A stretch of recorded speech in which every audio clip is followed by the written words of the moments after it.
So as we read your holy word, help us see, Lord, help us learn. Holy Spirit, from its pages lead the way, lead the way. Come and rouse our stubborn will. Lord, make our hearts and souls be still. As we read your word, may we heed it and obey. 예, 오늘 오후의 말씀 우리 다 같이 마태복음 16장에서 같이 찾으시겠습니다. 다 같이 일어나셔서 마태복음 16장 18절 말씀, 마태복음 16장 18절 말씀, 우리 한 절 우리 같이 천천히 봉독하시면 좋겠습니다. 다 찾으셨죠? 자, 저거 같이 봉독하십니다. 시작. 또 내가 네게 이르노니 너는 베드로라. 이 반석 위에 내가 내 교회를 세우리니 지옥의 문들이 그것을 이기지 못하리라. 아멘. 우리 서신대로 기도하시겠습니다. 하나님 아버지, 하나님께서 우리에게 참 구원을 약속해 주셨고 또 이 구원의 그 놀라운 은혜들을 누리며 살 뿐 아니라 우리에게 교회도 주시고 성경도 주시고 성령님도 내주하도록 역사해 주신 것 감사드립니다. 더 나아가서 우리 교회에게 승리를 약속해 주셨사오니 우리가 참 말씀으로 이기고 믿음으로 이기고 또한 교회에 참 정착한 성도로서 참 예수님께서 약속하신 그대로 참 지옥의 문들이 교회를 이기지 못한다는 말씀 의지하고 살도록 도와주시옵소서. 예수님의 이름으로 기도했사옵나이다. 아멘. 감사합니다. 자리에 앉으시겠습니다. 오늘 그 말씀에 보니까 예수님께서 매우 중요한 두 가지를 이 18절에서 해주고 계십니다. 이제 베드로가 이제 예수님께서 이제 말씀하신 대로 너희는 나를 누구라 하느냐. 그래서 이전에 이들은 예수님이 뭐 엘리야이신 것 같다, 대언자 중에 한 사람 같다, 혹은 뭐 침례 요한이 다시 뭐 등 여러 가지 표현이 있는데 여기서 보니까 베드로가 당신은 주는 거기서 로드가 아니라 이제 2인칭이죠. 그래서 여기서 우리 번역할 때 보통 주라고 이제 you 혹은 thou 이 말이죠. 그래서 주는 당신은 그리스도시요 살아계신 하나님의 아들이십니다. 아들이시니다. 이 말씀을 예수님께서 기쁨으로 받으셨습니다. 그리고 이것이 내가 스스로 육신적으로 한 것이 아니라 하나님께서 가르쳐 주신 것을 네가 믿음으로 고백한 것이다. 이렇게 칭찬하셨습니다. 그리고 나서 이제 계속 하신 말씀이 방금 읽으신 18절이고 이 반석 위에 물론 여기에 뭐 여러 가지 해석이 있습니다만은 어쨌든 여기에 베드로 자신이 아니라 이제 그 진짜 이 페트로스가 아니라 페트라라고 말씀하시면서 우리 베드로 전서에 나오는 그대로 산 돌이신 큰 바위신 예수님 자신이 왜 교회를 세우신다. 그런 고백을 한 피로 사신 성도들 그 무리가 있는데 그들이 에클레시아 교회를 이루시고 그 후에 그리고 예수님이 계속 세워나가시고 그 다음에 이제 두 번째로는 지옥의 문들이 그것을 교회를 이겨내지 못할 것이다. 그래서 한마디로 말씀드린다면 여기에 예수님께서 교회를 세워나가신다, 빌드하신다 이런 말씀을 여기서 하시고 두 번째로는 여기 영적 싸움이 있다는 것을 말씀하십니다. 그래서 옛날에는 이런 이제 성을 요새를 짓고 이제 적이 들어오면 어떻게 다 그 안으로 들어가잖아요. 밖에서 생활하다가도 공격 그 어떤 경고가 오면 파수대의 외침이 있으면 나팔이 있으면 들어가서 안전을 꾀할 뿐 아니라 하여간 버텨내는 거죠. 그래서 버텨내면은 괜찮지만 하지 못하면은 좀 굴복하게 되고 패배하는 것입니다. 근데 여기서 보면은 우리는 사실 개혁성경에 보시면은 뭐 음부라고 얘기하고 표현이 좀 수동적입니다. 하지만 성경에는 그대로 우리가 번역한 것을 가지고 있는데 이 말씀에 의하면은 이제 지옥 문들이라고 말씀하셨고 지옥이 아무리 강하고 방어를 잘한다 할지라도 공격자인 교회의 그 공격을 이겨내지 못한다 이렇게 말씀하셨어요. 다시 말한다면 이 교회가 공격자 그다음에 뭡니까? 마귀 사단이 방어자예요. 그렇죠? 더 적극적이고 반면에 마귀 사단은 이제 수동적이다. 왜냐하면 너희 안에 계신 이가 이 세상에 있는 자보다 더 크신 분이기 때문에 그렇습니다. 그래서 믿음으로 승리할 것을 여기서 약속을 해 주셨어요. 그래서 오늘 그 본문의 말씀 제목을 붙인다면은 싸우면서 세우자, 뭐 일하면서 싸우자, 뭐 싸우면서 건설하자. 많이 들어보셨죠? 어디서 들어보셨어요? 어제의 용사들이 뭐 함께 뭉쳤다. 기억이 잘 안 나는데 기억나세요? 그 노래 옛날에? 우리 젊은 분들은 기억 안 나시지만 70년대, 80년대 향토 예비군 군가가 있어요. 그 내용이 뭐냐면 어쨌든 싸우며 일하세요, 일하며 싸우세요. 뭐 이런 여러 가지 가사가 있는데 하여간 그게 참 좋은 말 같아요. 아무리 생각해도 누가 만들었는지. 그래서 이제 대한민국이 지금 그 모든 인프라를 만들고 산업화를 이루면서 하긴 그 당시에 박 대통령인데 물론 싫어하시는 분도 계실 수 있지만 뭐 이분이 잘못한 것도 분명히 있습니다. 그러나 이분이 또 잘하신 것도 많아요. 그 잘한 것 중에 하나는 뭐냐면 싸우면서 일하자입니다. 얼마나 좋아요. 우리는 지금 북한 공산당을 이렇게 위에 두고 있고 그러나 이 나라를 세워야 되는 그런 입장에서 뭐 그냥 뭐 낮이나 밤이나 싸울 수는 없잖아요. 싸우면은 일을 못 하고 일만 하면은 싸우면은 질 수밖에 없습니다. 여러분이 아무리 좋은 집을 사셨다 할지라도 그러니까 많은 그 뭐랄까 그 이제 돈을 아끼시고 드실 것도 못 드시고 또 뭐 빚도 내시고 그래서 대출 받아서 집을 사셨는데 그 집에 만약에 자물쇠가 제대로 돼 있지 않다든지 뭐 창문이 뭐 아무렇게나 열린다든지 그럼 되겠어요? 안 되겠어요? 안 되잖아요. 그러니까 아무리 좋은 나라를 만들었어도 국방을 소홀히 하면 어떻게 됩니까? 하루아침에 망할 수밖에 없는 겁니다. 여러분 대한민국이 정말 우크라이나처럼 그런 전쟁에 빠진 걸 원하십니까? 그렇다고 해서 비겁하게 되고 뭐 굴복하자는 뜻이 아니라 이거 아무도 원하는 사람 없고 다 평화를 원하는데 그러니까 이게 이 국가도 그렇고 가정도 그렇고 이게 뭐냐면 외부의 적으로부터 혹은 내부의 적으로부터 이거를 안보를 튼튼히 해야 되는 동시에 그 다음에 결국은 자기가 해야 될 일을 해야 됩니다. 집은 덜컥 사놓고 일을 안 한다고 생각해 보세요. 그 어떻게 그 생활합니까? 만약 빚을 냈다면 그걸 어떻게 감당하겠어요? 국가도 그렇고 교회도 마찬가지입니다. 주님께서 여기 하신 말씀은 뭐냐면 내가 너희에게 이런 승리를 약속해 주고 또 보호를 약속해 주지만 그냥 세우기만 한다면 물론 예수님이 세우시는데 우리를 동반자로 초청을 하셨어요.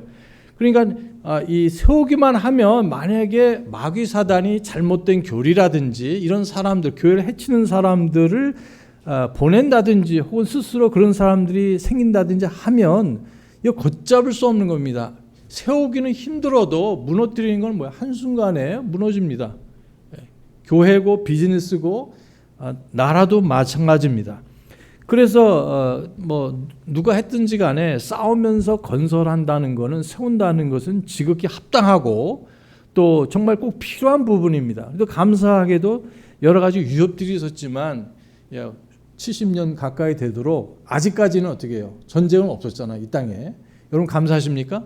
그게 뭐냐면 뭐 우리 선조들이든지 이 나라를 세운 사람이든지 지금 우리나라 그래도 군인들이든지 혹은 경찰이라든지 이런 사람들이 자기 할 일을 최선을 하기 때문에 지금 이 나라가 그래도 자유롭게 예배드리고 이런 나라를 강국을 세운 것 정말 감사드립니다. 따라서 교회도 마찬가지예요. 싸우기만 하는 교회가 있고 그 다음에 세우기만 하는 교회. 둘 다 잘못된 교회입니다. 열심히 전도하고 구령하고 하는데 그 이상을 가르치지 않는다면 극단적인 예지만 이 어그러진 그런 말로 이 교회 성도들을 유혹해서 교회를 무너뜨리는 일을 마귀 사단이 하게 됩니다. 그러니까 순진하게 볼 일이 아니에요. 그것이 내적으로도 생길 수가 있고 외부적으로도 그런 일들이 오게 할 수가 있습니다. 따라서 예수님께서는 자신의 피로 사신 교회가 영적인 싸움을 하면서 동시에 여기 교회를 말씀과 또 성령님의 도우심으로 든든히 세워가기를 원하십니다. 그렇잖아요. 그래서 싸우기만 하는 교회도 문제예요. 잘못된 것만 지적만 하고 성도들이 필요한 위로와 격려와 사랑과 이런 것을 하지 않게 되면 그것도 문제가 됩니다. 싸우기만 하고 뭐 이러면 뭐 제철 공장이라든지 뭐 전자 산업이든지 이런 거 안 하면은 그냥 꼴찌 나라가 될 수밖에 없습니다. 우리하고 비슷한 나라들, 우리보다 잘 살던 나라들이 그러니까 50여 년 전에 지금 우리하고 비교할 수 없을 정도로 대한민국이 잘 살잖아요. 그 왜 그러냐? 많은 사람들이 수고를 했어요. 산업하는 사람들은 산업하고 또 이 대한민국을 건설한 사람들은 그 사람 나름대로 수고를 했었고 또 그다음에 뭐 민주화 투쟁하면서 뭐 좌파라고 부르든 뭐라고 부르든 간에 이 사람들도 나름대로 많은 희생을 했어요. 인권의 탄압을 받고 희생당하면서 고문당했기 때문에 여러분 우리가 이렇게 자유를 누리는 겁니다. 예. 저는 우파도 아니고 좌파도 아니고 성경 믿는 사람입니다. 그러니까 뭐 여러분 각자 생각과 믿음 가지신 거 존중하는데요. 각자 여기에 국민으로서 그것이 산업화든지 민주화든지 최근에 이런 뭐 제산업 뭐라고 그러나요? 산업혁명이니 뭐 정보안 이런 얘기 많이 나오잖아요.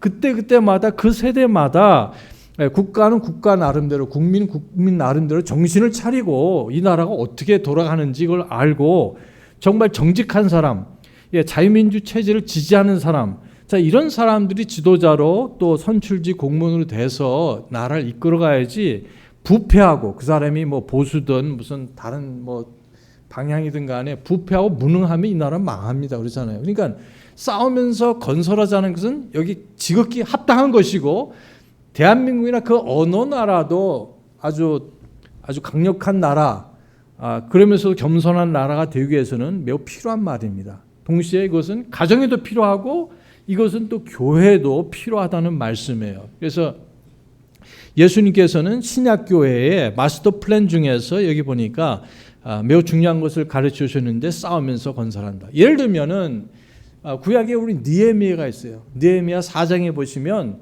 그 느헤미야가 총독으로 와서 그 허물어진 그 시티 그러니까 성벽을 재건하는 일을 맡았어요. 여러분 백그라운드는 여러분 잘 아실 거예요. 어쨌든 자기는 총독으로 와서도 뭐 급료도 제대로 받지 못하면서 헌신적으로 희생적으로 자기 그 나라가 자기 민족이 비록 아직까지 완전한 독립국가는 아니었지만 그러나 이 지금 성전이 이미 놓여졌는데 이게 벽이 다 무너진 상태로 있으니까 어떻게 해요? 보호가 없는 거예요. 그래도 주위에 아직까지도 이 나라를 엿보는 나라들이 있었습니다. 그 당시에는 페르시아의 속국으로 있었어요. 그렇지만 워낙 떨어져 있기 때문에 당장 뭐 큰 도움을 주지 않을 수도 있었습니다. 그렇기 때문에 어쨌든 왕의 허락을 받고 왕을 대적하고자 하는 것이 아니라 성을 짓는 일을 이분이 하게 됐어요. 그러니까 주위에서 조롱하고 또 유대의 그 귀족들은 비웃었습니다.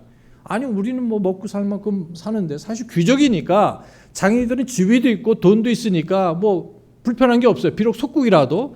자, 이런 안타까운 모습을 보면서 이 애국자인 느헤미야는 이제 성전이 있었고 그다음에 성벽을 지금 재건하는 입장이었습니다.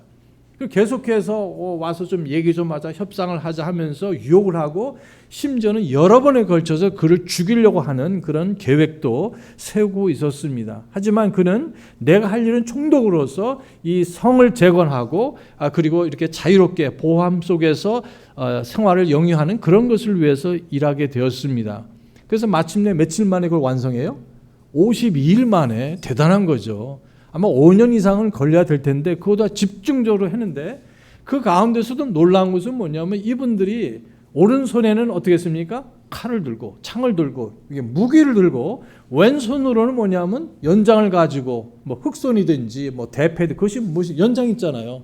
예, 토목공사든지 우리가 집을 지을 때 혹은 성을 지을 때 또 한편으로는 뭐 교대를 하면서 망을 보면서 하여간 안전이 중요하니까 그럼 어느 정도 지어놨는데 와서 다 허물어 버린다든지 이러면 안 되지 않습니까? 상식적으로 보더라도. 그래서 여기서 보면 느헤미야도 역시 싸우면서 건설한 걸 보게 돼요. 믿음으로 살았고 하나님의 도우심을 힘입어서 또 어려움을 만날 때마다 간절히 하나님께 여러 번에 걸쳐서 간구하는 기도가 나오는 아름다운 기도가 소개되고 있습니다. 근데 중요한 것은 뭐냐면 이분도 역시 뭡니까? 하나님의 일을 하는데 싸우기만 한 것이 아니라 싸움을 언제 짓습니까? 또 그다음 짓기만 한 게 아니에요. 짓다가 보면 또 공격을 받게 되고 다 허사가 될 수 있기 때문에 이분은 진정으로 싸우면서 건설한 그런 좋은 예가 되는 것입니다. 바울도 마찬가지예요.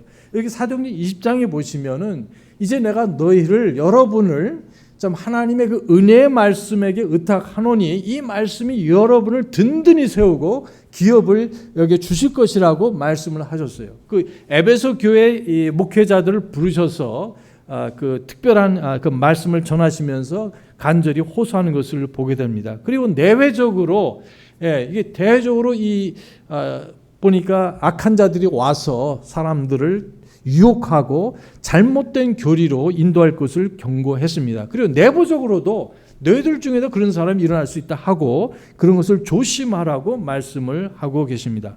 그러니까 사도 바울이 세운 교회라도 성경에 보면 그분이 예를 들면 어디서 일하셨어요? 여기 안디옥 교회에서 일하셨잖아요. 그렇게 존경받고 사랑받는 위대한 사역자였었습니다. 그리고 우린 잘 알지 못하지만 거의 9년 동안 길리기아 지역에서 자기 고향 그 다소 지역에서 복음 사역을 했던 분이에요. 그것은 우리가 잘 모릅니다. 그 외에는 가장 오래 했던 사역이 바로 에베소에 있었어요. 에베소 교회. 몇 년 동안 계셨습니까? 3년 동안 계셨어요. 3년 동안 부지런히 밤낮으로 눈물을 흘리면서 간절히 기도하면서 때로는 일하면서 말씀을 선포하고 가르치고 하나님 앞에서 그 어느 것도 감추지 아니하고 하나님의 전체 뜻을 말씀을 선포했다고 그들에게 상기시켜 준 것을 보게 됩니다. 그러니까 왜 그런 경고의 말씀을 하냐면 왜 그래요? 사도 바울이 세우고 그런 기초를 잘 닦아놨어도 마귀는 그렇게 할 수 있기 때문에. 그리고 우리 계시록에도 보시면 그런 일이 일어나고 있습니다. 계시록에 몇 개 교회가 소개됩니까? 7개가 나오죠. 거기 보면은 여러 교회, 에베소 교회도 정말 대단한 교회였었는데 한 가지 책망할 것이 있었고 그것이 처음 사랑을 잊었다든지 그 계속되는 말씀이 예를 들면은 여기 발람의 교리를 가르치는 사람, 또 이세벨의 교리를 가르치는 사람, 이런 여러 잘못된 니콜라당의 교리를 가르치는 사람, 이런 등등의 자생적인 사람도 있었고 외부에서 그런 사람들이 와서 이 교회를 괴롭히고 예수님께서는 이들에게 회개를 지금 외치고 계신 겁니다. 그리고 또 들을 귀가 있는 사람은 들으라고 성령님께서 하신 말씀을 들으라고 말씀하고 계셨고 살아있으나 죽은 교회 믿는 건 대충 믿지만 그러나 행실이 없는 교회 또 마지막에 있는 그 교회는 어떤 교회였습니까? 미지근한 교회 예수님이 전혀 소외되고 이런 안타까운 교회들 이 교회들은 다 했냐면은 대단한 사람들이 사도 바울이 사실 에베소 교회를 세우셨고 나중에 여러분들이 가서 그 중에 하나가 디모데가 거기서 또 오랫동안 사역한 교회였어요. 이런 대단한 주의 종들이 하셨어도 여기에 많은 잘못들이 그러니까 교리적인 문제 또 그리스도인 성도들의 생활의 문제 이런 것들이 있는 것을 기억할 수가 있습니다. 심지어 여기 사도 요한께서 이제 모든 사도들이 돌아가시고 이분만 마지막에 지금 살아계신데 그 교회들을 돌보시다가 이제 반모섬에 유배되신 거 아니에요. 그러니까 다시 말하면은 대단한 사도 요한께서 계셨어도 그 교회들이 어려움이 있어요, 없어요? 있을 수 있다는 겁니다. 그렇다면 우리 개인이나 가정이나 교회들이 위치적으로는 우리가 그리스도의 보혈 때문에 완전하지만 그러나 경험적으로는 사실 이 땅에 완전한 교회는 없어요. 그런 의미에서 그러니까 여기서 예수님이 세우신 교회 자체도 거기 그러니까 뭐예요? 구원받지 않은 사람이 있었죠. 누구죠? 가룟 유다가 있었잖아요. 그러니까 여러분 그런 영적인 시각을 가질 수 있어야 됩니다. 그래서 우리가 여기 보면 느헤미야도 그랬고 사도 바울도 그랬고 그다음에 요한도 그랬고 그리고 여기에 베드로후서 2장 1절에 보면 이게 피로 사신 교회를 피로 사신 것을 그러니까 주님과 예수님과 그 피로 사신 그 주님을 이게 부인한다. 다시 말해서 구원 복음의 메시지를 왜곡하는 배도자들이 있고 배도자들과 그다음에 그 예수님 자신을 예수님이 완전한 사람이시고 완전한 하나님이시라는 것을 부정하는 사람이 바로 여기에 거짓 대언자들과 교사들이 있는 것을 말씀하고 계십니다. 유다서에도 같은 말씀이 있죠. 단번에 그 맡겨주신 전달된 그 여기 믿음이라고 공동의 믿음이라고 유다는 말씀하고 있습니다. 그러니까 이게 신약 성경 전체를 볼 때 구약까지 보더라도 아무리 위대한 사람들이 목회자들 사역자들이 수고했어도 이런 일들이 일어날 수 있다는 겁니다. 그러니까 우리는 뭘 해야 돼요? 선한 싸움을 싸워야 된다. 정말 영적인 수준이 높아져야 된다. 또 이게 사도 바울께서도 선한 싸움을 다 싸웠다. 내가 달려갈 길을 다 마쳤다. 내 믿음을 지켰노라고 말씀하셨어요. 사도 바울이 하나님 말씀에 합당한 그런 사역자고 사도였다면 선한 싸움이 있었어요, 없었어요? 있었다는 겁니다. 그러나 사도 바울은 그걸로 그친 것이 아니라 달려갈 길을 달려갔다. 싸울 때는 싸워야 되지만 동시에 뭘 하셨어요? 달려갈 길을 달려가야 돼요. 다시 말해서 교회를 세우고 가정을 세우고 이 나라를 세우는 일에 우리가 성도로서, 교회 회원으로서, 또 가장으로서, 그리고 국민으로서 그런 책임을 가지고 있는 것을 보게 됩니다. 그래서 역사에도 보면은 지금도 마찬가지. 미국의 독립침례교회들이 상당히 어려움을 겪고 있습니다. 뭐 한국도 마찬가지고요. 교회들 숫자를 보면 지금 해마다 전에는 4,500개였었는데요. 해마다 4,500개 교회들이 지금 문을 닫고 있어요. 해마다. 지금 한국도 한 만 몇 교회가 지금 문을 닫았다는 얘기가 있더라고 보니까. 그래서 이거 있기 전에도 계속해서 4,000교회 이상이 해마다 이렇게 뭐 폐쇄하는데요. 그러나 거기에 새로 교회가 개척되느냐 그만큼 못 따라하는 거예요. 많아야 한 2,500개. 그러니까 점점 교회들이 그것이 뭐 우리처럼 믿음이 같은 교회도 있고 그렇지 않은 이상한 교회들도 있지만 그렇다는 얘기입니다. 따라서 여기는 우리가 볼 때 예수님의 참된 교회요 성도라면은 영적인 싸움, 믿음의 선한 싸움을 싸우고 동시에 부지런히 일을 해야 된다. 그래서 저는 이제 세 번째로 오늘 아침에 두 가지를 말씀드렸잖아요. 근본적인 믿음을 가진 교회가 된다. 그러나 그거는 장로교도 그런 교회가 없잖아요, 있어요. 그 다음에 특별히 무교파 교회들, 뭐 바이블 철치니 커뮤니티 철치라고 미국에 있는데 한국에도 그런 교회들이 아마 있을 것 같아요. 그래서 그분들은 초교파적이면서 독립교회들이 좀 있습니다. 한국에. 우리 같은 독립 개념은 아니지만 나름대로 non-denominational 초교파적이라기보다는 무교파적인 그러면서 보수적으로 하는 교회들도 다 우리가 믿는 아까 첫 번째 5가지는 믿어야 안 믿어요. 믿습니다. 물어보시면 다 믿어요. 목사님도 믿고 그 교회 나간 사람들은 믿는데 그러나 두 번째 그룹의 그 신약교회 메스터 플랜에 보면 그거는 침례교회가 아니면 별로 관심이 없죠. 그중에 한두 개는 믿는 교회들이 있지만 침례교회가 아니면 믿지 않습니다. 그래서 침례교회 교리라고 불렀지만 동시에 아까 뭐라고 아까 말씀드렸습니까? 신약교회의 교리다, 특징이다 말씀드렸고 근데 보면은 이것은 또 남침례교들도 믿어요. 공식적으로는 믿습니다. 잘 안 지키지만 그래도 상당히 그 8가지 그 침례교의 특징을 믿는다는 겁니다. 그럼 우리 남침례교하고 우리 교하고 차이점이 없게요. 그렇죠? 자, 그렇게 해가지고 진짜 남침례교가 되는 독립교회들도 있어요. 자, 성서침례 친교회라는 것이 BBFI가 미국의 1950년도에 시작이 됐는데 그때 정말 하나님께서 그들을 축복해 주셨어요. 그 전에 있던 제이 프랭클 노리스라는 그 유명한 목사님이 이분은 1930년대에 미국에서 제일 큰 교회를 목회를 하셨습니다. 텍사스주의 포스워스에서 포스 배프티스트 철치 원래 남침례교였지만 그분이 남침례교가 잘못됐다는 것을 발견하고 독립침례교회가 되는 걸 선포하셨어요. 그리고 얼마 되지 않아서 디트로이트에 있는 템플 침례교회 그 교회도 이 목사님을 목사님으로 모시기를 원했어요. 담임 목사로. 그래서 이 목사님은 두 교회를 동시에 목회를 했습니다. 그래서 그 당시 비행기가 있으니까 거기에 주일학교 책임자를 G.B. 빅이라는 목사님을 세우고 한 4,000명 되는 그런 교회예요. 그 교회만 하더라도 미시간 교회가. 그리고 자기 교회가 뭐 한 6, 7천 명 이상 되는 그 교회고 한 달에 한 번씩 한 주 가서 비행기 타고 가셔서 거기 뭐 관리하시고 감독하시고 뭐 이렇게 맡긴 다음에 이제 또 자기 다른 교회인 그쪽으로 텍사스로 오시곤 했는데 두 교회 뭐 메가 철치로서 그 두 교회 자기 원래 교회도 그 큰 교회인데 제일 큰 교회인데 거기까지 하니까 뭐예요? 정말 큰 교회죠, 그렇죠? 그런 유명한 분이었는데 거기 신학교도 있었고 그 신학교에서 그 밑에서 그러니까 구령하고 전도하고 설교하고 타협하지 않는 그런 놀라운 교육을 받은 분들이 후일에 미국의 성서침례 친교에 속한 독립침례교회들을 세우신 분이에요. 대단한 분들이죠. 그러니까 아무도 이 거인을 무너뜨리지 않았는데 이 청소년이었던 다윗이 누구를 쓰러뜨렸습니까? 골리앗을 쓰러뜨리니까 성경 자세히 보시면 그 부하들도 여러 명의 자이언트를 쓰러뜨린 것과 마찬가지예요. 그러니까 듣고 배우는 것이 그거니까 이분들이 나중에 개척하고 교회를 세울 때 미국의 메가철치들을 70년대, 80년대에 세운 겁니다.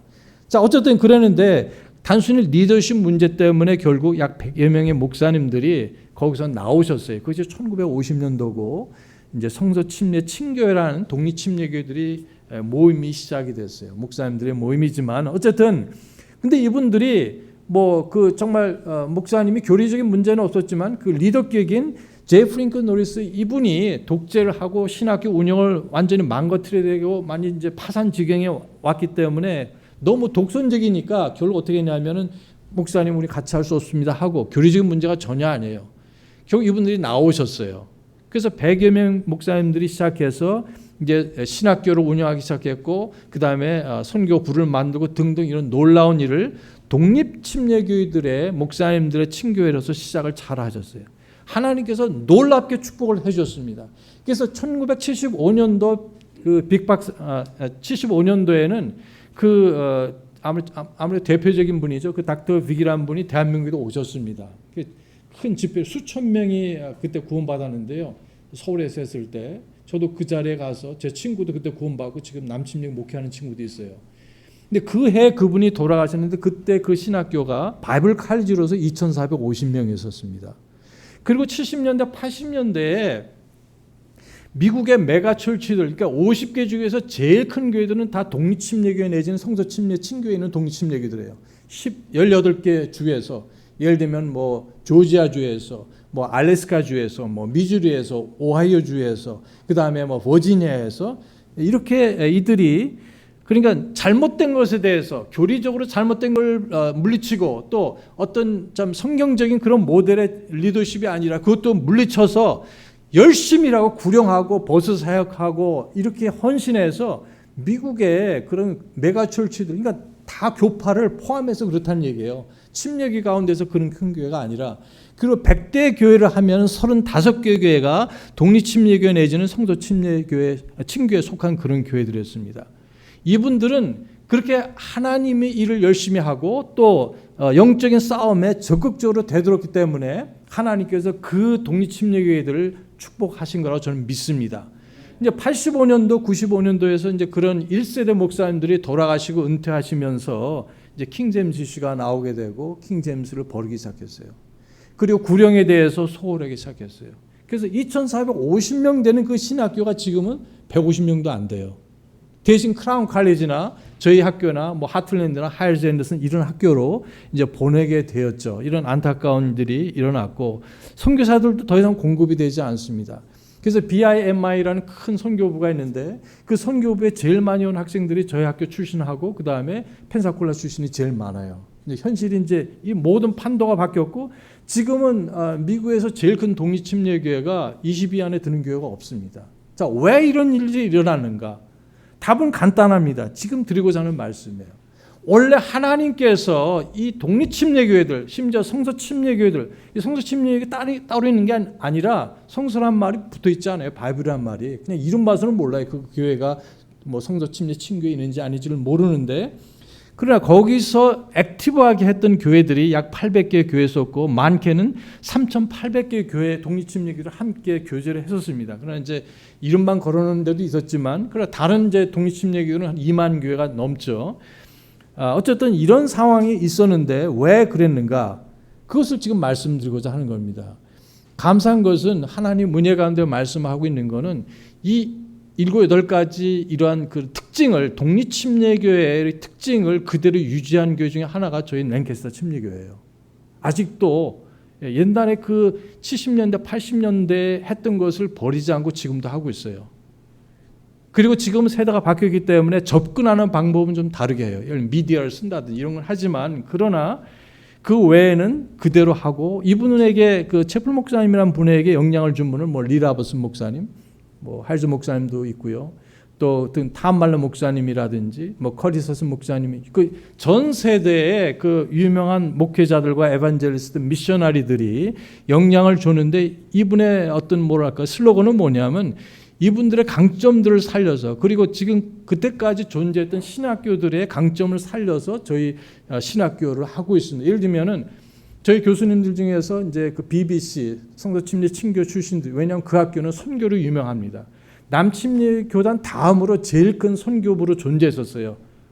오랫동안. 근데 지금 이제 바뀌었지만 왜냐하면 그 성서침례 친교회 교회가 그런 걸 버렸기 때문에 원래 좋은 점들을 그리고 펜사콜라는 교육 면에서 강하고, 마라나다라는 학교는 이제 근본주의와 침례 이런 것이 강하고, 하이젠넷은 소울링이 강하고, 그래서 그런 좋은 점들을 채택을 해서 이제 사역과 또 신학교에 적용한다고 볼 수 있는데, 그것을 드리고 말씀드리고 마칠까 합니다. 첫째로 뭐냐면은 지난 40년 동안에 그러한 많은 독립침례교들은 무너지고 작아지고 또 폐사하기도 하고, 신학교도 마찬가지고 여러 교회가 문을 닫았어요.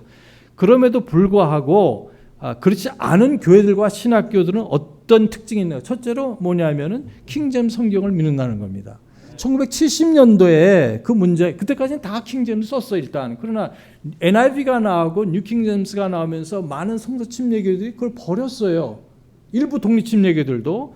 그러다 보니까 작년인가요? 재작년에 그 보니까 아까 BBC 성서 침례 신학교 150명밖에 안 되는 그런 학교를 전락한 걸 보니까 킹제임스를 안 쓰더라고요 역시. 예, 뭐 그 자매들도 그냥 바지 입고 그냥, 이 사람들이 목회자가 되고 사모가 되고 선교사가 되는데요. 이거 졸업식이면 성도들은 어떻게 오더라도, 자, 이런 현실로 그러니까 모든 걸 저버리는데 1차적으로 성경을 버렸다. 자, 그래서 여러분 킹제임스 성경 감사하시기 바랍니다. 제가 뭐 깊은 얘기 안 들어도 너무 잘 알고 계시고, 그래서 우리가 믿는 거는 원본의 축자 영감과 그 다음에 사본의 섭리 보존, 심지어 고대 역본의 섭리 보존을 믿는 것입니다. 내 말들은 없어지지 않는다. 이 하늘과 땅은 없어지지만 없어질지라도 내 말들은 없어지지 않는다 약속하셨잖아요. 여러분 믿으십니까? 오늘 분명히 있어야 된다. 자, 그것은 여러분이 이미 잘 알고 계십니다. 그래서 그런 믿음을 강하게 믿는 교회, 또 강하게 믿을 뿐이 아니라 왜 그럼 그런 주장을 하느냐 하는 이유까지도 논리적으로 신학적으로 믿고 가르치는 교회와 또 그 다음에 신학교들이 번성하고 있다는 사실이에요. 두 번째는 뭐냐면 구령입니다. 구령을 많이 포기를 했어요. 많은 교회들이 뭐 토요일이든 목요일이든 각 그 나라마다 선교지마다 틀릴 수 있지만 구령하고, 또 한국은 좀 달라요. 여러 가지 전도하기가 미국하고. 미국은 이 담이 없거든요. 그리고 뭐 어디라도 이렇게 녹화하면 열어준 사람이 더 있고, 또 얘기를 듣는 사람도 좀 더 있어요. 한국 사람들보다는. 전도지 줘도 좀 많이 받는 편이고. 자, 이런 차이는 있는데 어쨌든 그 많은 독립 침례교, 성서 침례교들이 그런 걸 다 했었는데 그거 다 뭐 많이 안 해요. 이제 더 이상. 다른 걸로 대체를 하고, 또 버스 사역도 거의 안 합니다. 그 폴스 베프티스 해몬드는 교회가 많이 할 땐 120대를 운영했었어요. 120. 그러니까 미국에서는 지금 한국의 주일학교가 잘 안 되잖아요. 그러니까 부모 안 나오는 아이들이 오는 게 많지 않은데, 미국에는 그런 좀 빈민가라든지 어려운 또 뭐 알코올 중독자 좀 어려운 처지에 있는 그런 가정 애들은 차가 없으면 못 오기 때문에 교회에서 그렇게 하는데요. 저희가 사는 도시가 30만 이상 됩니다. 근데 버스 사역을 하는 교회가 한 교회밖에 없어요. 그게 저희 교회예요. 장로교, 뭐 무교파교회, 남침례 다 있지만 여전히 저희도 사실 그 팬데믹 때문에 거의 1년 반 동안 못 하다가 이제 작년에 다시 재개를 했습니다. 8대를 지금 운영하는데, 어쨌든 이제 그런 것도 하고, 근데 단순히 구령만이 아니라 전도, 일반적인 전도 초청, 우리 교회 가보자 이런 데리고 오는 것도 여전히 하고, 또 그 외에 또 뭘 하냐면은 여러 가지 또 사랑의 사역, 그러니까 꼭 그 직접적인 전도는 아니라도 예비 전도를 할 수 있어요. 사랑과 친절을 베풀고. 그러니까 사람들이 다 문 닫고 있는데 가는 것보다 가서 이제 우리가 학생들이라든지 가서 세차를 해줘요. 무료로. 그럼 한 4명 정도가 가면은 3사람 세차고 한 사람이 그 주인하고 마스크 쓰고 얘기하는 거예요. 거리 떨어졌는데 복음 얘기하고 교회 소개하고 이런 일을 하는데 아무런 제재도 없습니다. 당연히 그렇게 하고. 그러니까 우리가 꼭 가서 대면을 하지 않더라도 여러 가지 좋은 방법도 있을 수가 있고, 또 그 외에도 이벤트도 만드는 겁니다. 그래서 미국에서는 예를 들면은 특정한 날을 여러 번에 걸쳐서, 예를 들면 재향군인의 날 혹은 주의를 해서 나라를 위해서 수고하고 희생한 그런 군인들을 다 초청한다든지, 그 다음에 팬데믹 때 얼마나 많은 의료진들이 고생했어요. 그런 분들을 다 초청해요. 간호사, 그 다음에 의사, 그 병원에서 일하는 분들 다 초청해가지고 5월 첫 주에도 그런 일을 했습니다. 그건 해마다 하는 일이에요. 그래서 그것이 어떤 일이든 간에 일단 교회 오게 하고, 또 이분들이 교회에서 베푸는 사랑도 체험하게 하고 해서 다 수고죠, 이런 것들이.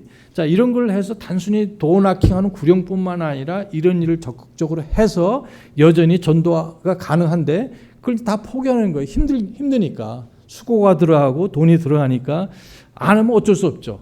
자, 이런 일들이 있고 더 나아가서 이제 교회 개척도 있습니다.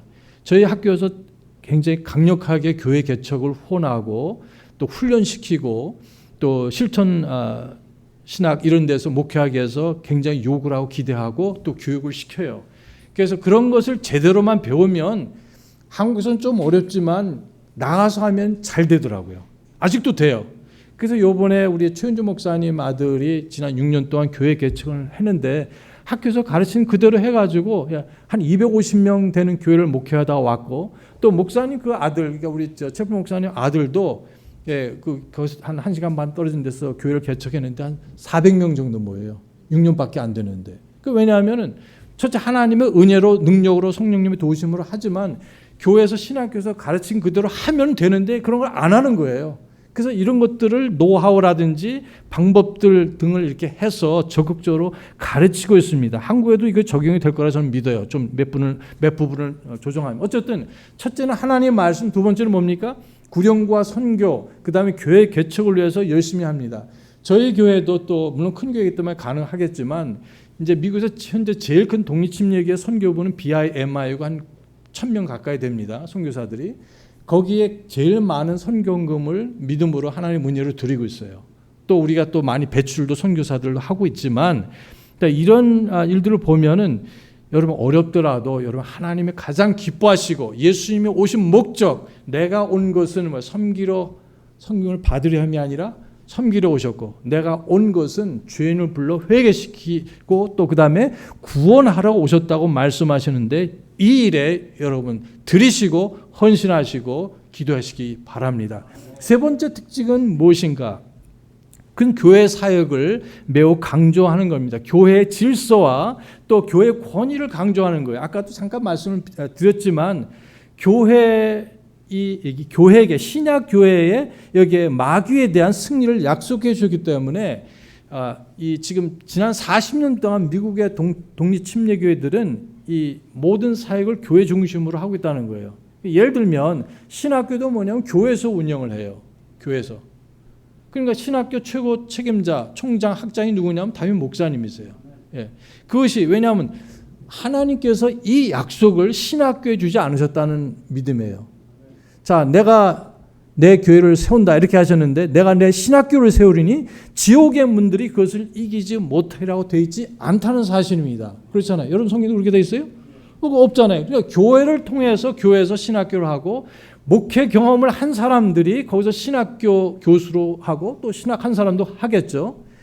저도 22년, 25년 동안 목회하다가 거기서 지금 가르치고 있으니까 제가 신학교 다닐 때는 어떤 교수들은 그냥 학위만 가지고 뭐 석사, 박사하고 있는데 이걸 연결을 못해요. 왜 이걸 내가 배워야 되는지 그 말씀을 안 해주세요. 그러니까 이론만 배우는 거지만 그러나 교회에서 교회 그 스태프들 책임자들이 또 강의도 하고 또 신학을 한 사람들도 하지만 어쨌든 이런 것이 균형을 이루고 조화를 이루어서 정말 참된 신학 교육을 하는 겁니다. 담임 목사님을 존경하고 우리 신학 교수가 뭐라고 하는데 그것이 아니라 우리가 믿는 대로 믿지 말고 당신을 보낸 그 학생을 보낸 목사님이 뭘 믿는지 그분 따라하라고 제 학교에서는 가르치고 있습니다. 맞습니까?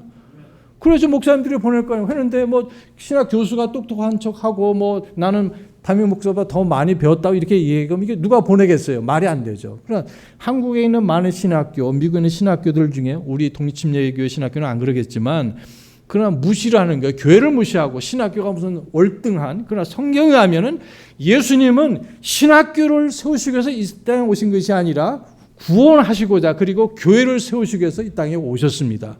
예수님께서 자신의 그 보배로운 피를 흘리신 것은 피로 사신 교회라고 하셨지 신학교라고 말씀하지 않으셨어요. 맞습니까, 여러분? 그래서 신학교도 마찬가지고 다른 여러 그 패러처치 그러니까 교회 주변 기관 그것이 신학교든 뭐 선교부든 또 그것이 뭐 방송이든 뭐 기독교 방송이든 뭐 출판사 등 상관없이 주님께서는 이 보호와 약속을 여기에 교회, 신약교회 하셨다는 것을 우리는 믿습니다.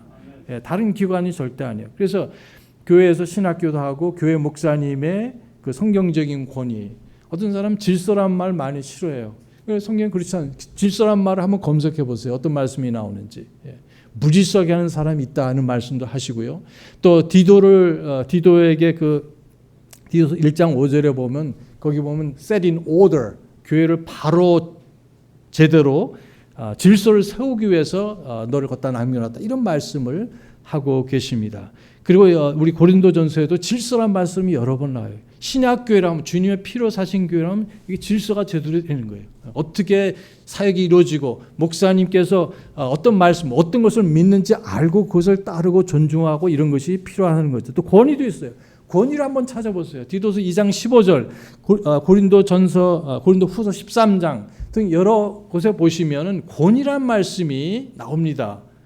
다스린다는 말씀도 히브리서 13장에 여러 번 나오고, 그래서 여기 교회의 권위와 질서가 있고 또 담임 목사님의 리더십에 대해서 분명히 말씀하고 있고 우리는 순복할 것을 성경은 말씀하고 있습니다. 그래서 이런 질서가 제대로 되어 있고 교회에서 목사님이 이런 영적인 지도자로서 인도하시고 섬기실 때 그 교회가 발전할 수밖에 없죠. 각자 딴 얘기하고 딴 생각하면 시너지가 안 일어납니다. 앞에서는 끌고 가는데 저 땡겨봐, 이거 어떻게 더 힘들죠 서로.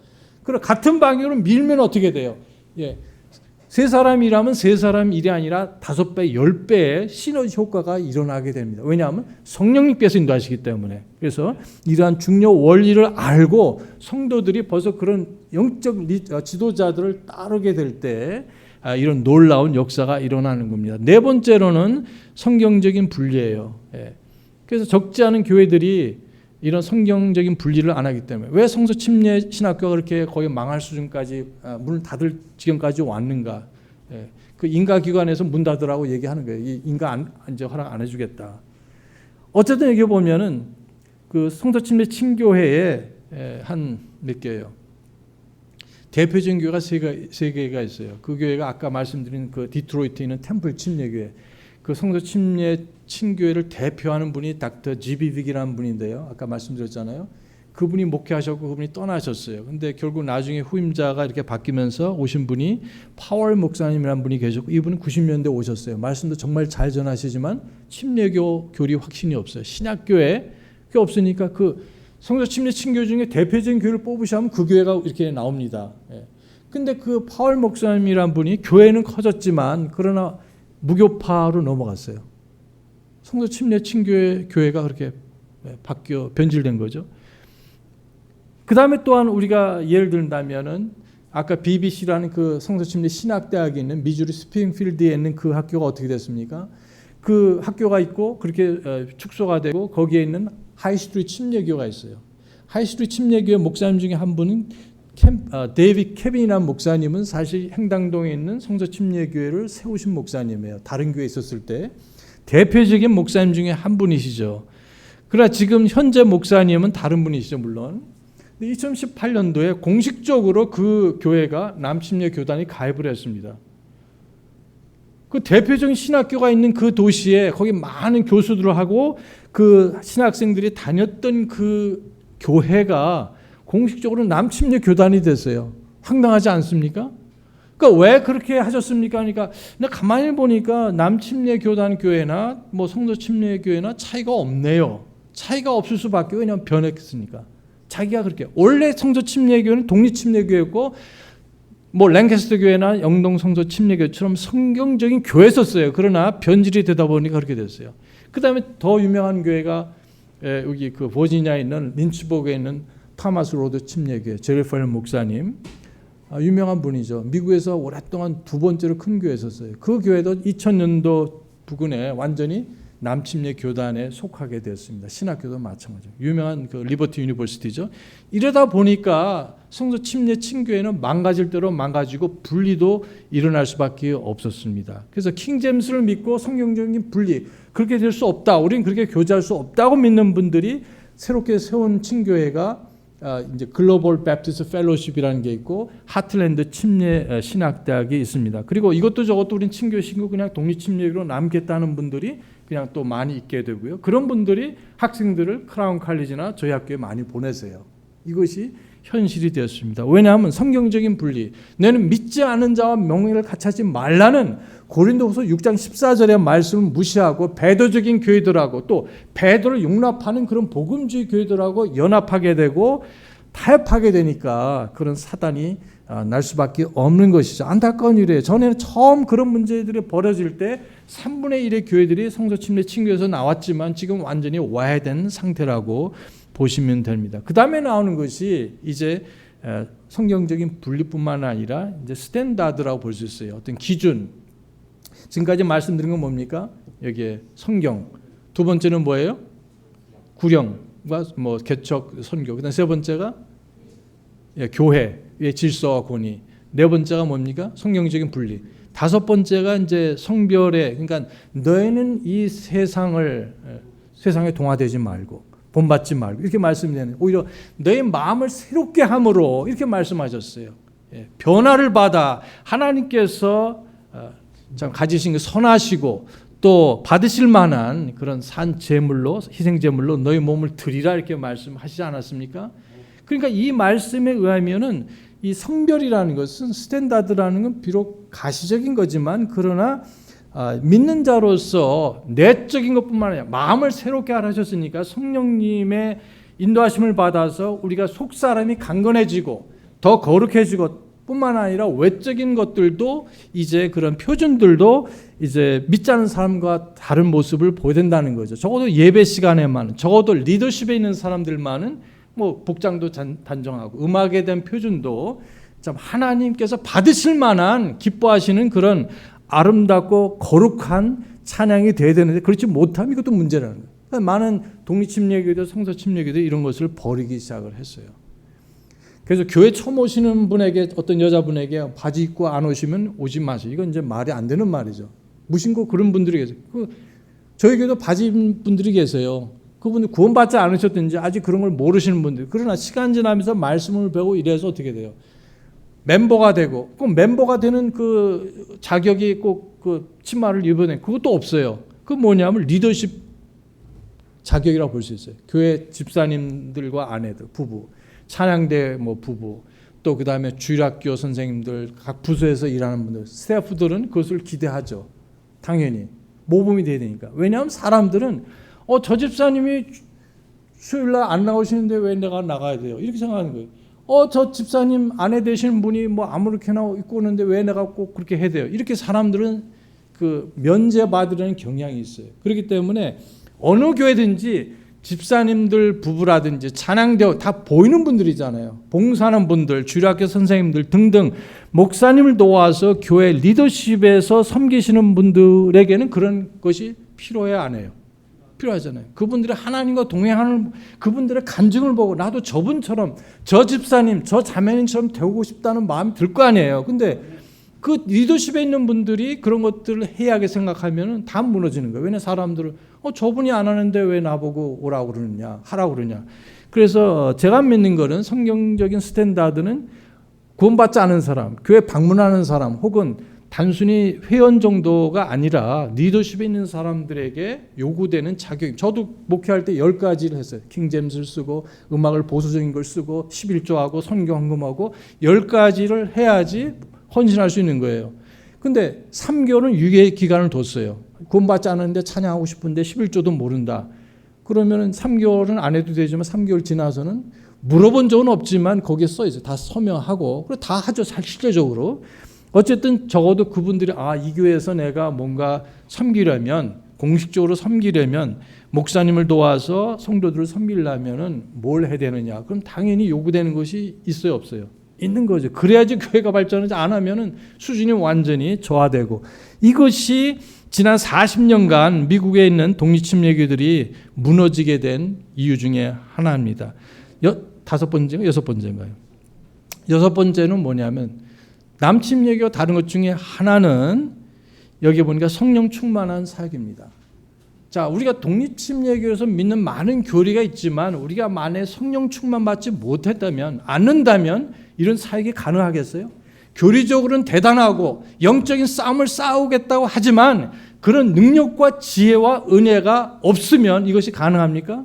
아니라는 겁니다. 그래서 말씀 선포자 목사님은 목사님들은 늘 성령 충만하고, 여기 집사님들도 마찬가지고 그 아내들도 마찬가지고 주일학교 선생님들, 각 부서에서 부엌에서 어린이들 사역, 어느 부분이든지 다수의 성도들이, 사역자들이 성령 충만 받지 않으면 아무것도 아니라는 겁니다. 그래서 Spirit-filled ministry, Spirit-filled preaching, 이것이 없으면 아무리 근본주의 할아버지 침례의 특징을 갖고 있다 할지라도 가능하지 않습니다.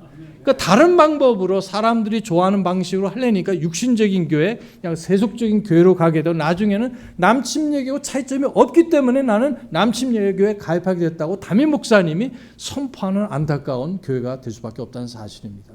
그러나 여전히 어떤 교회들은 이러한 특징들을, 여기 근본적인 교리뿐만 아니라 이게 침례교회 특징뿐만 아니라 독립침례교회가 70년대, 80년대에 왕성하게 구령하고 교회를 세워가서 선교사 파송하고 하나님께 크게 영광 돌렸던 그 이유가 뭐냐면 지금 6가지를 말씀드린 거예요.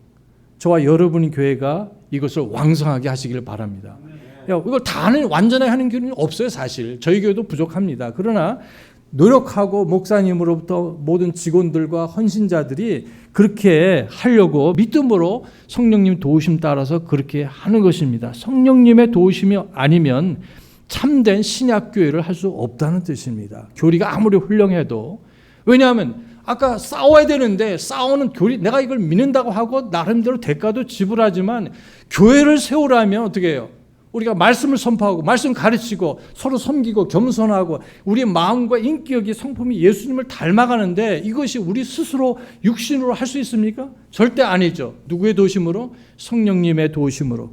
그래서 이런 말이 있어요. 아주 성령님의 미세한 음성이라도 우리가 순복하는 성도가 될 수 있어야 됩니다.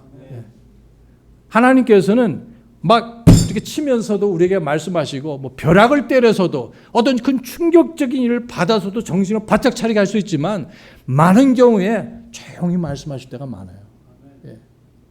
목사님께서 뭐 강하게 말씀 안 하시더라도 그 말씀 속에서 하나님께서, 성령님께서 말씀을 안 하시기 때문에 우리가 듣지 않는 것이 아니라, 못하는 것이 아니라 내가 문을 닫고 있기 때문에 내 마음속에, 생활 속에 타협이 있고 죄가 있기 때문에 말씀이 안 들어오는 겁니다. 그래서 7번이나 계시록에서 성령이 교회에 하시는 말씀을 들으라고 말씀하셨어요. 지금도 하나님이 살아계시고 성령님께서 살아계시면 여러분이 교회에 말씀하실까요? 안 하실까요? 하고 계세요. 만약에 듣지 않는다면 우리가 딴 생각을 너무 많이 해서 그래요. 너무 세상에 바쁘기 때문에 정신없이 우선순위가 잘못돼가지고 계속 주일에도 말씀하시고 오전 오후에 평일에도 여러분이 성경 말씀을 나름대로 읽고 큐티를 갖고 사람들 어떤 상황이든 간에 하나님께서 역사하시고 음성으로 말씀하시는데 우리 뭐 신비주의 그런 게 아닙니다. 그럼 안 듣는 거예요. 엘리야가 도망쳐서 호렙산 시내산까지 가는데 거기 보면 뭐가 나옵니까? 거기 보니까 지진도 아니고 회오리 바람도 아니고 아주 미세한 음성으로 말씀하셨어요. 여러분, 하나님께서 저의 삶 속에 개입하셔가지고 충격적으로 말씀하시기 전에 아주 부드럽게 말씀하실 때 귀담아 들으시고 순복하시기 바랍니다. 마지막 7번째 독립침례의 진정한 특징은 구원자 중심, Savior Sensitive Church. 그러니까 지금 많은 교회들은 그게 아닙니다. 예수 그리스도를 높이고 그분을 영화롭게 하는 것이 예배와 모든 사역의 목적인데 많은 교회들이 소위 말하는 구도자 중심의 교회, 다 같이 한번 해보세요. 구원자 중심의 교회, 구도자 중심의 교회. 굉장히 참 중요한 일이죠. 그러니까 교회가 자칫 잘못하면 우리 교회 성장하니까 뭐 처음 오시는 분들이 어떻게 생각할까? 이거를 생각지 말란 뜻이 아니에요. 처음 오는 사람들이 딱 오면은 내가 아이들을 어디다 맡길까? 누가 좀 얘기를 해준다든지 또 뭐 안내 표지라든지 처음 오는 사람이 봤을 때 나 다시 오고 싶어하는 그런 마음을 갖게 하는 거 뭐예요? 필요한 거잖아요. 난 처음 오는 사람들 어떻게 오든 상관하지 않겠다 하고 뭐 화장실도 지저분해 해놓고 뭐 예배당도 막 무지하게 되면은 처음 온 사람들 어떻게 해요? 이게 뭐 교회가 이래? 그렇잖아요. 아니 뭐 꼭 돈을 들여서 하지 않더라도 처음 오는 사람들이 그러니까 예를 들면 유아실리도 저희는 월요일마다 팬데믹 오기 전에도 소독을 다 일일이 했었어요. 그러니까 여기 뭐 어렵게 사는 사람, 엉망으로 사는 사람이 교회 와도 이 교회 좀 깨끗하고 좋은데, 그리고 부자라든지 깨끗하게 사는 사람들 있잖아요. 깔끔하게 사는 사람들이 와도 뭐예요?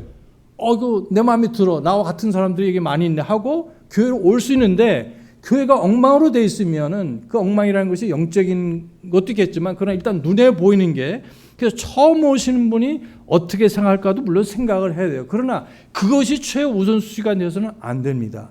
예수님의 피로 사신 몸된 신약 교회라면 우리 예수님께서 어떻게 생각하시는 먼저 생각하시기 바랍니다. 그러니까 구원자 중심, Savior sensitive. 예수님이 우리가 이걸 하면 어떻게 할까? 안 하면 어떻게 생각하시? 이걸 생각해야 되는데, 그냥 밖에 있는 사람들이, 이 세상 사람들이 당신들은 뭘 원해요? 우리 동성애 원자, 우리 뭐 낙태 문제 뭐 이렇게 우리는 뭐 사람들이 생각하는 것처럼 거기에 맞춰다 가면, 비율을 맞추다 보면은 주님의 교회가 될 수가 없어요.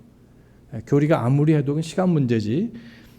그래서 여기 보니까 지금 세대가 너무 급변하고 있고 악한 세상입니다. 이런 가운데서 우리는 구원을 선포하고 구령하고 지금 말씀드린 이런 것들을 하실 뿐 아니라, 중요한 것 중에 하나는, 지금 독립침례교들이 소홀히 했던 것 중에 하나는 뭐냐면은 성경적인 가치관을 소홀히 했어요. 소홀히 했다기보다 할 필요가 어떻게 보면 없었어요. 그러나 오늘날에 와서는 이 좌파들이 너무나 극성을 부리기 때문에 성경적인 가치관을 모두 대적을 합니다. 여러분 성경을 조금 아신다면 미국이나 한국에 있는 좌파들이 뭘 생각하고 뭘 주장하는지 여러분 아실 거예요. 좀 세상이 어떻게 돌아가는 걸 아신다면. 그래서 지금 앞으로의 독립침례교회가 절대적으로 해야 되는 것인데, 그것이 뭐냐면 변증적인 사역입니다. 변증적인 사역. 그러니까 청소년들하고 젊은 부부라든지 청년 대학생들에게 구원과 성경적인 교리뿐만 아니라, 물론 거기에 포함되지만 그러한 가치관을 가르치지 않으면은 교회가 견뎌낼 수가 없어요. 왜냐하면 지금 차별금지법 나오죠. 언젠가 통과될 수, 미국도 문제입니다. 그래도 감사한 것은, 많은 것 중에 그저 감사한 것은 금요일 날 미국 대법원이 어떻게 했어요? 낙태 하는 거를, 낙태 그 선택권을 위헌이라고 판결을 다시 내렸어요. 49년 전에. 그러니까 이것만은 아니지만, 그러면 그 낙태도 낙태 자체지만 생명의 신성함에 대해서 교회에서 별로 안 가르쳤어요. 많은 독립침례교들이. Sanctity of Human Life, 생명의 시작에 대해서, 안락사에 대해서, 종름사에 대해서, 그리고 결혼의 정의에 대해서, 남녀의 성 정체성에 대해서, 이것이 이제 우리가 신학적으로 말하면 변증학에서 말하는 것들이에요. 그래서 이런 것들을 하지 않으면 교회는 무너지게 되어 있습니다. 그래서 지금 제가 이 책자를 하나 들고 왔는데, 이 책은 이제 팬데믹 중에 2020년에 이제 저희 교회 목사님이 쓰신 설교하신 내용들이에요. 이것이 다 뭐냐, 변증학에서 얘기하는 겁니다. 신학에서. 그걸 잠깐 소개해 드리겠어요. 이런 걸 하지 않으면은 구원자 중심 예수 그리스도를 높이는 교회가 되고, 성경적인 가치관을 유지하고 독립침례교회가 생존할 뿐 아니라 번성해야 되는데 못할 수밖에 없는 이유가 되는 것이, 여기 보면은 인생의 삶의 기초속, 이렇게 첫 번째, 두 번째는 하나님의 존재. 우리는 교회 오면 당연히 하나님의 살아계신 건 말할 것도 없지 않은데, 믿지 않는 사람들, 대학생들도 항상 있잖아요. 무신론자 있잖아요. 그거를 성경적인 이유뿐만 아니라 논리로서도 어느 정도 얘기를 해줄 수 있어야 된다는 거예요. 그 사람들은 성경 원하지 않거든요. 그럼 성경을 빼놓고라도 정말 하나님이 계시지 않다면 뭐가 문제인가, 이거를 어느 정도 세상적인 말로 설명해 줄 수 있어야 되는 거예요. 그렇기 때문에 이런 설교를 하는 거죠. 그 다음에 reliability of the Bible. 여기서는 성경의 영감과 그 다음에 사본학에 대해서 깊이 말씀하시는 거예요. 그 다음에 네 번째 뭡니까? deity of Christ, 예수님의 신성. 다섯 번째, 창조에 관한 것, 진화론. 그 다음에 여섯 번째가 생명의 신성함. 이것이 그런 거 관련된 거죠. 그 다음에 악의 존재, 재앙의 존재에 대해서. 그 다음에 젠더, 성 정체성과 결혼에 대해서. 그 다음에 여기에 인종차별주의에 대해서. 그 다음에 여기 사회 공의에 대해서. 이거 좌파들이 전유물인데 사실은 우리가 성경적인 사회 그 공의를 믿습니다. 성경에서 말씀하기 때문에. 그 다음에 여기 보면은 정의의, 성경적인 정의의 실천. 그 다음에 여기 보니까 그리스도인 교육, 그것이 홈스쿨이든 뭐 대안학교든 가정교육이든 중요성, 그 다음에 지역 교회의 본질에 대해서 이렇게 말씀하시는데, 지금 저희가 이걸 여러 사람들 한 열 몇 명이 번역을 하고 있어요. 목표는 지금 이제 가을까지 일단 디지털 판을 만드는 건데요. 어쨌든 이것이 이제 그 고등학교 교재로 만들어져 있어요. 크리스천 스쿨에서. 그건 더 깊게 다루고 있어요. 오히려요. 이건 그냥 일반 성도들 교육 교재로 또 쓰고 있습니다. 설교하셨을 뿐 아니라. 왜냐하면 이런 필요를 절실히 느끼고 있고, 지금 말씀드린 독립침례교회가 생존하고 번성하기 위해서는 이걸 안 하면 안 되는 때가 지금 온 겁니다. 예. 그래서 많은 교회들이 여러 가지 이런 법적인 문제도 지금 해놓고 있고, 지금 성도들을 무장시키고 있습니다. 다시 말해서 우리가 정신을 차릴 때라는 거예요. 예. 여러분은 우리 하나님의 은혜 속에서 여러분의 영동 성서 침례교회가 발전하고 번성하기를 원하십니까? 예, 우리 목사님의 가르침과 말씀 선포를 잘 들으시고 배우셔서 정말 하나님의 말씀이 왕성하게 역사하시는, 또 하나님의 은혜와 지혜와 사랑이 왕성하게 역사하시는 귀한 영동 성서 침례교회가 되시기를 기도드립니다. Open my eyes and let me see glimpses of truth you have for me. For in your word I find the truth that sets me free.